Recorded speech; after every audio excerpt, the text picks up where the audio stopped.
Oof, that is a tough one. Oh my God! All right. Go on, John. I got to think about this one, man. This is one that's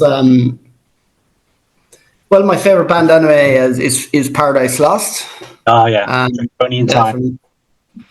Yeah, Draconian Time's awesome. But for me, I think Shades of God is an amazing album. You know, I think that was when they really kind of turned that corner and tried something new and with the more clean vocals and stuff, and it just influenced a whole generation, really. You know, I know people say Icon, Draconian Times, and everything like that, but for me, Shades of God, number one. I suppose, of course, you have to maybe say, like, for me, when I got into metal, like, Metallica was the first kind of heavy band I got into, like, and Ride the Lightning. I thought that was, like, I know a lot of people say Massive Puppets, but I thought Ride the Lightning was an amazing album as well. Definitely influenced me a lot in my guitar playing when I was younger. Especially when they Fade to Black, with that song that just kind of changed the dynamic as well. You know, it's one of my favorites. And then last album, this is a very tough question. I suppose it'll have to be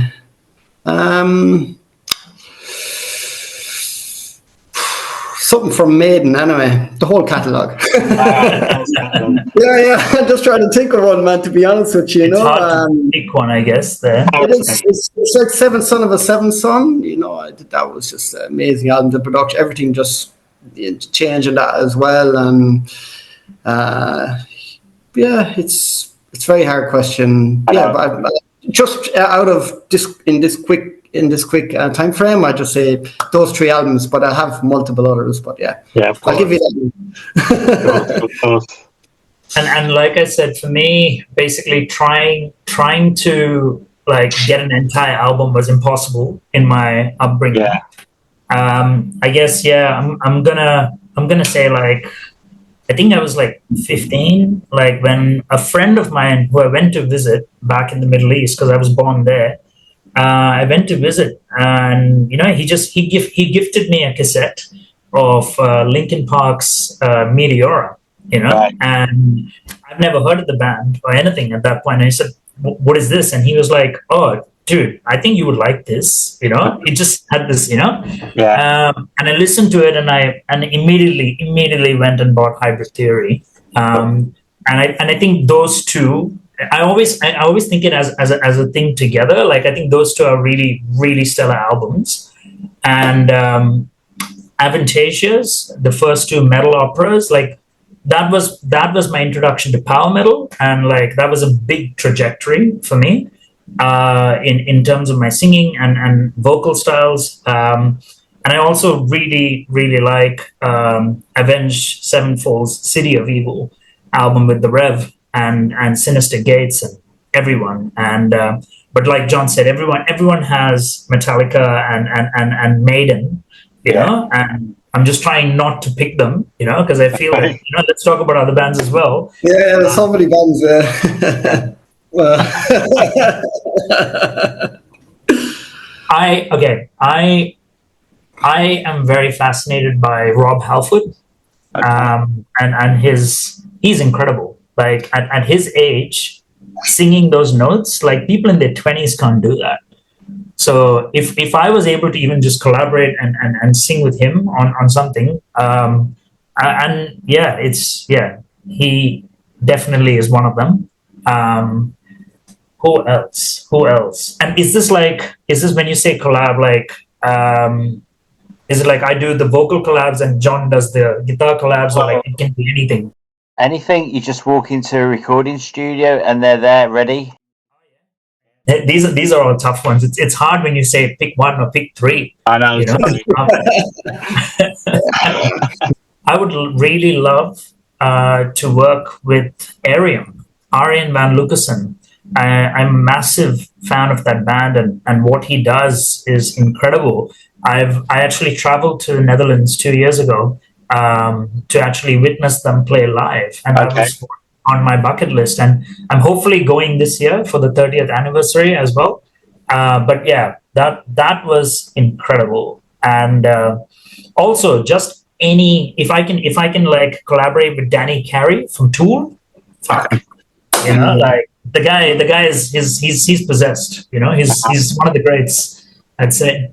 For me, like, massive influence for me was Randy Rhoads. Like, I think he was just he just taken way too young, but influenced so many because he really brought that neoclassical style into guitar playing.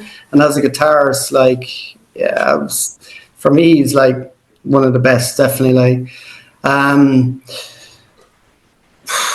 Peter Tagrin, I think he's an awesome musician as well, like from Hypocrisy, Pain, and so many other. He produces so many bands as well. He's just a mastermind. And of course, Gregor McIntosh of Paradise Lost. He's like, he'd be my biggest, like one of my biggest inspiration in songwriting as well. Like, it's definitely to jam with him would be amazing. Yeah. Johnny loves Paradise Lost so much that he's got it on his skin, right? Like, have you? Yeah. Yes. Which essential item do you always take on tour with you? My wife. Good answer. Yeah. Essential items for me. I don't really have that much gear, so nice. And we haven't really done like a whole. We're going on tour for a week kind of thing, But like, if I were to do something like that in Europe or somewhere where I'm away from home, I'd carry my portable gaming device because I love doing that. Like, it helps me rest, and I'm just concentrating on the games. Because if I don't have something to like see, I'm just like always talking and always using my voice, which I should rest. But that's what experience and life has kind of taught me. But yeah, that's I would say. Okay. Yeah, I suppose as T said, like if we never did like a full, we never went away for a month or something. It's always like here, because in Australia we're all working as well. It's not feasible for us to do like take off a week or 2 weeks and go, because we all got families and stuff like that as well. Like, so it's not it wouldn't be feasible.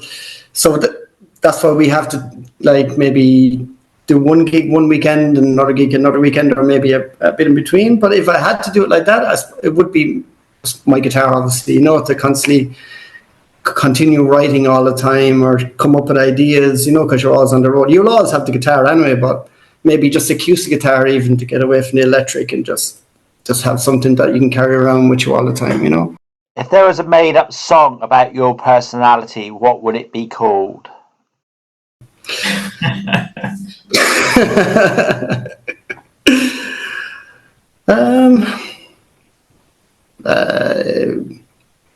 Rockin' Irish. Rockin' Irish. I'd say, I don't know, eccentric rage. Do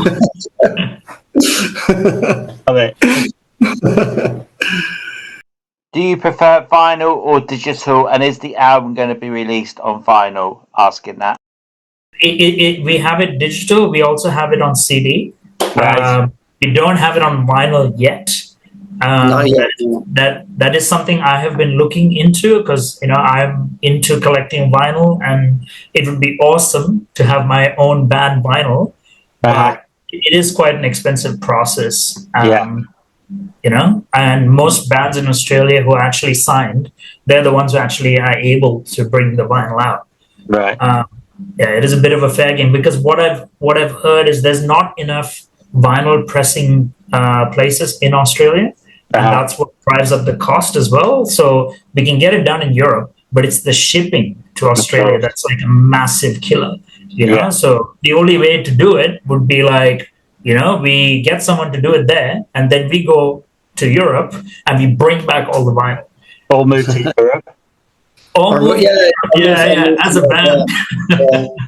Yeah, but our did we have on digital on CD, and all our merchandise and stuff is on Bandcamp anyway. So if you want, you could check it out there. Like, excellent.